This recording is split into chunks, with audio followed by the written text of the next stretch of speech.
Vizianagaram Bharatiya Janata party జిల్లా కార్యాలయంలో జిల్లా అధ్యక్షులు ఉప్పలపాటి రాజేష్ వర్మ అధ్యక్షతన ఏర్పాటు చేసిన మీడియా సమావేశంలో విజయనగరం అసెంబ్లీ కన్వీనర్ ఈమంది సుధీర్ మాట్లాడుతూ విజయనగరం పట్టణ పేదల సొంతింటి కల నెరవేర్చడం కోసం ప్రధానమంత్రి నరేంద్ర మోడీ పీమే 2.0 పథకాన్ని ప్రవేశపెట్టారని కేంద్ర ప్రభుత్వం రాష్ట్ర ప్రభుత్వాలు సంయుక్తంగా అందిస్తున్న ఈ పీమే 2.0 పథకం ద్వారా విజయనగరం అర్హులైన పేద ప్రజలందరూ కూడా లబ్ధి పొందాలని ఎన్డీఏ కూటమిలో భాగస్వామ్యమైన భారతీయ జనతా పార్టీ తరపున వారు కోరారు.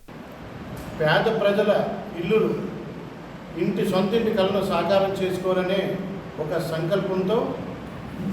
వికసిత భారత్ లక్ష్యంగా, అలాగే ఆంధ్రప్రదేశ్లో కూడా వికసిత ఆంధ్రప్రదేశ్ అనే లక్ష్యంతో ఆంధ్రప్రదేశ్ ప్రజలకు అందరితో పాటు విజయనగరం ప్రజలకి ముఖ్యంగా విజయనగరం అర్బన్ ప్రజలకు సొంత ఇంటి సొంత స్థలం ఉన్న వాళ్ళకి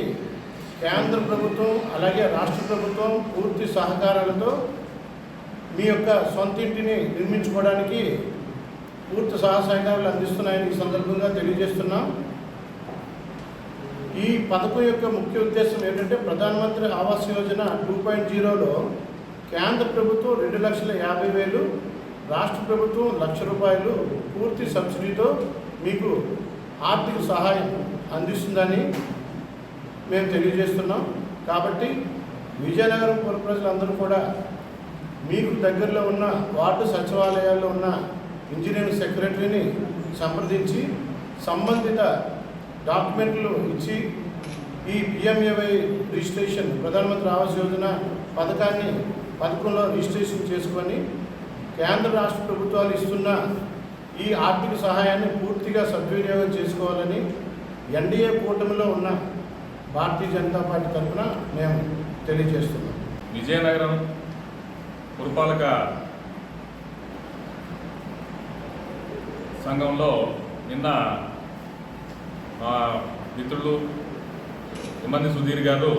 ప్రధానమంత్రి ఆవాస్ యోజన పథకంపై పూర్తిగా చర్చలు జరపడం జరిగింది. ఈ సందర్భంగా ప్రధానమంత్రి ఆవాస్ యోజన 2.0 ఏదైతే రెండవ దశలో ప్రధానమంత్రి గారు సుమారుగా 20 కోట్ల మందికి పట్టణ పేదలకి గృహ సదుపాయాలు కల్పించాలి అనేటటువంటి ఉద్దేశంతో మొదలుపెట్టినటువంటి ఈ ప్రధానమంత్రి ఆవాస్ యోజన స్కీమ్ రిజిస్ట్రేషన్ల ప్రక్రియలో మన విజయనగరం జిల్లా పురపాలక పరిధిలో, మున్సిపాలిటీ పరిధిలో ఇంకా చాలామందికి ఇచ్చేటటువంటి అవకాశం ఉంది. మొదటి దశలోనే సుమారుగా ఇంకా 80-81 ఇళ్ళు వరకు రిజిస్ట్రేషన్ కావాల్సి కూడా ఉన్నటువంటి పరిస్థితి మా మిత్రులు సుధీర్ గారు గుర్తించడం జరిగింది. అందుకనే ఈ విషయాన్ని పాత్రికేయ మిత్రుల సహకారంతో విజయనగరం మున్సిపాలిటీ పరిధిలో ఉండేటటువంటి పేదలకు ఈ విషయాన్ని చేర్చాలనే ఉద్దేశంతో ఈరోజు ఈ మీడియా సమావేశాన్ని నిర్వహించడం జరుగుతున్నది. ముఖ్యంగా ఎన్డీఏ పరిపాలన చేపట్టిన తర్వాత